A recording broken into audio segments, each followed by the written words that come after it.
Hello students, आज हम physics का अगला चैप्टर शुरू करेंगे जिसका टाइटल है ग्रेविटेशन। तो देखते हैं ग्रेविटेशन में हमारे क्या क्या रूल और क्या क्या कंसेप्ट होते हैं। तो ग्रेविटेशन, इतना तो आपको पता ही है कि gravity is that force which attracts everything towards it. मतलब कि कोई भी ऑब्जेक्ट है, हमारी जो अर्थ है उसके अंदर ग्रेविटी है और कोई भी जो ऑब्जेक्ट है अर्थ की ग्रेविटी उसे अपनी तरफ खींचती है और अर्थ की इसी ग्रेविटी की वजह से कोई भी चीज़ जो है वो नीचे की तरफ आती है। जैसे कि पेड़ पर से कोई भी फल गिर रहा है, ऊपर से कोई पत्थर गिर रहा है, आसमान में से कोई भी चीज़ गिर रही है या बारिश हो रही है, हमारी वाटर बॉडीज़ में पानी फ्लो कर रहा है, ये सारे के सारे जो फिनोमिना होते हैं ये ड्यू टू द ग्रेविटी इन अर्थ उसकी वजह से होते हैं।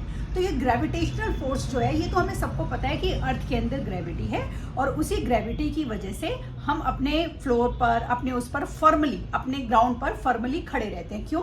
क्योंकि अर्थ की ग्रेविटी हमें होल्ड करके रखती है। मान लीजिए कोई भी बलून है, आप कुछ भी बलून है या कोई भी ऑब्जेक्ट आप हवा में उड़ा रहे हो, फेंक रहे हो, फाइनली अगर हम उसको कैच नहीं कर रहे हैं और कोई एक्सटर्नल फोर्स उस पर नहीं लगा रहे हैं तो वो नीचे आके गिर जाएगी। नीचे आके क्यों गिरेगी? क्यों? क्योंकि अर्थ की जो ग्रेविटी है वो उसको अट्रैक्ट कर रही है। तो gravity is that force which attract towards each other. तो जो न्यूटन है वो ये कहते हैं कि वर्ल्ड में, इस पूरी दुनिया में जितने भी ऑब्जेक्ट हैं सारे एक दूसरे को अपनी तरफ अट्रैक्ट करते हैं, लेकिन हमें वो अट्रैक्शन महसूस नहीं होता क्योंकि वो फोर्स ऑफ अट्रैक्शन बहुत ही कम होता है। जैसे मान लीजिए ये एक हमारा बहुत बड़ा बॉल, हम बोल दें कि बॉल है या हमारा ऑब्जेक्ट है, जैसे कि मान लो हम मान लें स्टोन है, ये स्टोन है, इसका नाम हमने रख दिया स्टोन 1 और इसका हमने नाम रख दिया स्टोन 2। तो न्यूटन क्या कहते हैं कि ये दोनों स्टोन एक दूसरे को अपनी तरफ क्या कर रहे हैं? अट्रैक्ट कर रहे हैं।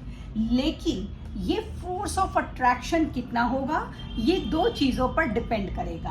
पहला, product between their, product of their masses and the distance and the square of the distance between them. मतलब इसका मास अगर मैं मान लूं m है और इसका मास मान लूं मैं m2 है, तो इन दोनों प्रोडक्ट, इन दोनों ऑब्जेक्ट के बीच में जो डिस्टेंस होगा वो डिपेंड करेगा इनके मास पर। पहली बात, directly proportional to their mass. मतलब जितना ज्यादा वजन, जितना ज्यादा मास, उतना ज्यादा अट्रैक्शन। जितना कम मास, मान लीजिए इतना है, जितना कम मास उतना कम अट्रैक्शन, पहला रूल। दूसरा, इनके बीच का डिस्टेंस जितना कम होगा ये फोर्स ऑफ अट्रैक्शन उतना ही ज्यादा होगा। तो इनके बीच का डिस्टेंस जो है, मतलब जो फोर्स ऑफ ग्रेविटी है या जो फोर्स ऑफ अट्रैक्शन है, is inversely proportional to the square of the distance between them. मान लीजिए इनके बीच के डिस्टेंस को मैं r मान रही हूं, जो डिस्टेंस है मेरा उसको मैंने r ले लिया, तो that is inversely proportional to the square of the distance between them. तो जितना ज्यादा डिस्टेंस होगा उतना ही फोर्स ऑफ अट्रैक्शन वीक हो जाएगा। जितना कम होगा डिस्टेंस, मान लीजिए ये जो m3 और m4 थे इसको मैं पास बना देती हूँ, ऐसे कर देती हूँ, m3 और m4 डिस्टेंस कम है तो क्या होगा? इनका फोर्स ऑफ अट्रैक्शन जो होगा बीच का बहुत ज्यादा होगा, लेकिन इनका मास ऑलरेडी कम है। क्योंकि मास कम है तो क्या होगा? इनका फोर्स ऑफ अट्रैक्शन बहुत वीक हो जाएगा। तो न्यूटन के अकॉर्डिंग इस ऑब्जेक्ट, इस वर्ल्ड में जितने भी ऑब्जेक्ट हैं सभी एक दूसरे को अट्रैक्ट करते हैं, लेकिन ये फोर्स ऑफ अट्रैक्शन दो बातों पर डिपेंड करती है। First, the product of their masses, directly proportional to the product of their masses. Second, it is inversely proportional to the square of the distance between them. Distance को आप इस तरह से लिख लो, जितना ज्यादा डिस्टेंस होगा ये एक दूसरे के उतने ही फोर्स ऑफ अट्रैक्शन के लिए वीक हो जाएंगे। जितना कम डिस्टेंस होगा फोर्स ऑफ अट्रैक्शन उतना ही ज्यादा होगा। तो ये जो हमारा लॉ ऑफ ग्रेविटी है, हम इसको जब निकालते हैं क्योंकि फोर्स है और फोर्स जो है हमें पता है उसका, हम इसको हम कर रहे हैं। तो फोर्स जब हम इसको ग्रेविटी को निकालते हैं तो हम इसके लिए एक फॉर्मूला अप्लाई करते हैं। तो देखें हमारा वो जो फोर्स का फॉर्मूला है वो क्या है। अभी मैंने कहा directly proportional between their masses and inversely proportional to the square of the distance between them. तो ये हमारा फोर्स का फॉर्मूला आ गया।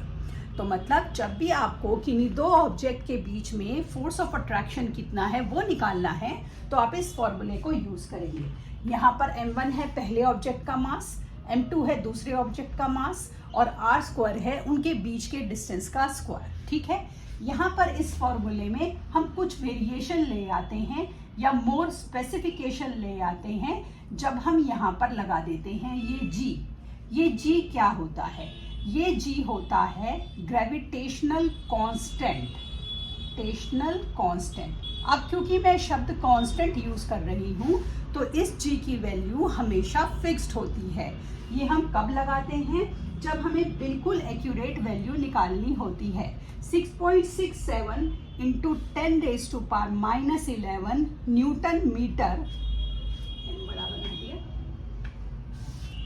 न्यूटन मीटर का स्क्वायर प्लस किलोग्राम का स्क्वायर। ये जो है हमारा इसका ऐसा यूनिट है। g की वैल्यू हमेशा फिक्स रहेगी और ये वैल्यू जो है g की आपको याद करनी पड़ेगी। तो ग्रेविटेशनल कांस्टेंट की जो हमारी वैल्यू है हमें इसे याद रखना है और हम जब फॉर्मूले में हम जब वैल्यू लगाएंगे तो ये वैल्यू हमें हो सकता है क्वेश्चन में गिवन नहीं हो तो ये वैल्यू हमें अपने आप लगानी होती है।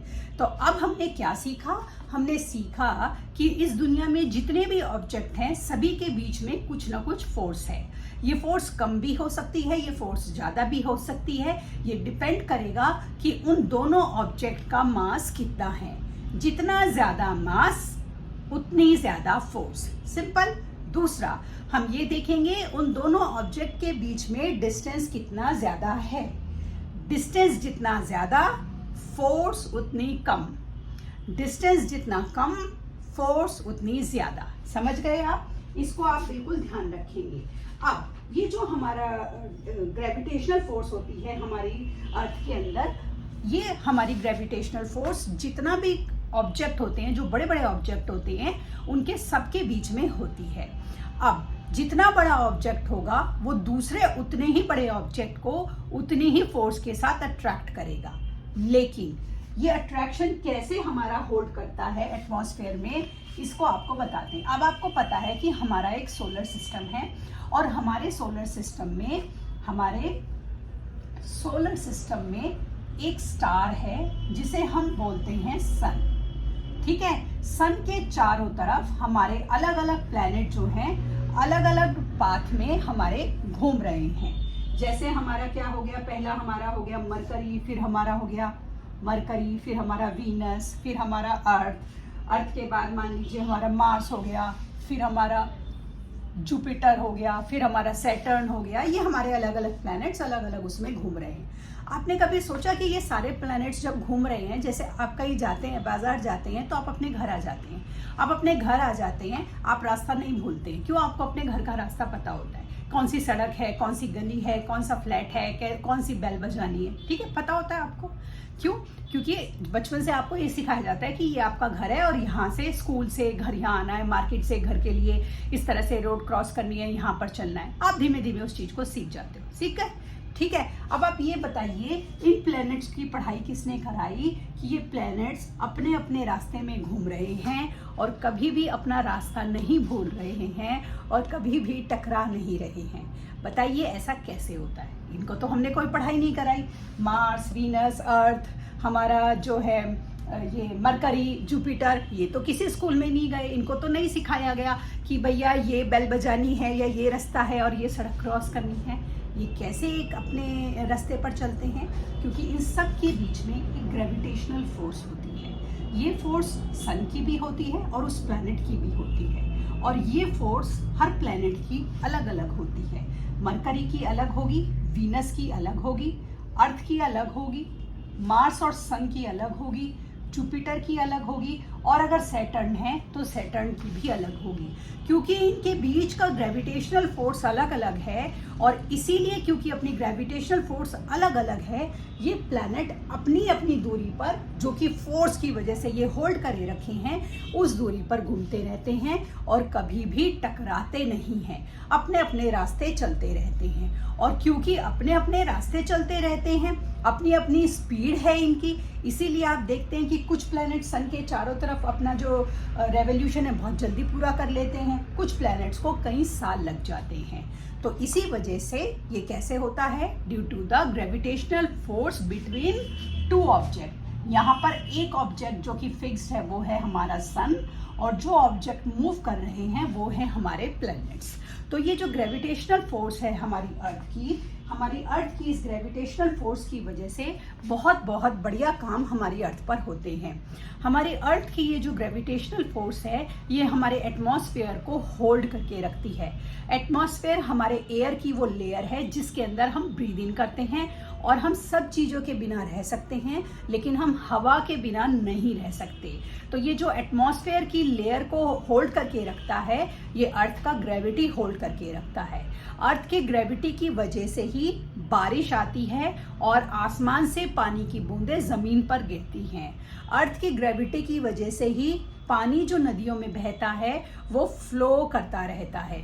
आपने भी सुना होगा कि जो समुद्र है, मून की ग्रेविटी की वजह से समुद्र के अंदर टाइड्स क्रिएट होते हैं। तो ये मून की ग्रेविटी इतनी दूर से हमारी अर्थ पर वर्क करती है। तो ये जो ग्रेविटी है ये इतना ज़्यादा बढ़िया काम करती है कि ये हमें फॉर्मली अपने ग्राउंड पर खड़े होने में मदद करती है। अगर हम किसी भी चीज़ को ऊपर उछालते हैं तो हमें पता है कि after some time in any possibility वो ऑब्जेक्ट नीचे ज़रूर आएगा, क्योंकि अर्थ के अंदर क्या है? अर्थ के अंदर ग्रेविटेशनल फोर्स है। अब ये जो हमारी फोर्स होती है ग्रेविटेशनल फोर्स, इसके कई लॉ होते हैं। कल की क्लास में हम उन लॉज के बारे में पढ़ेंगे। तब तक के लिए शुभ रात्रि।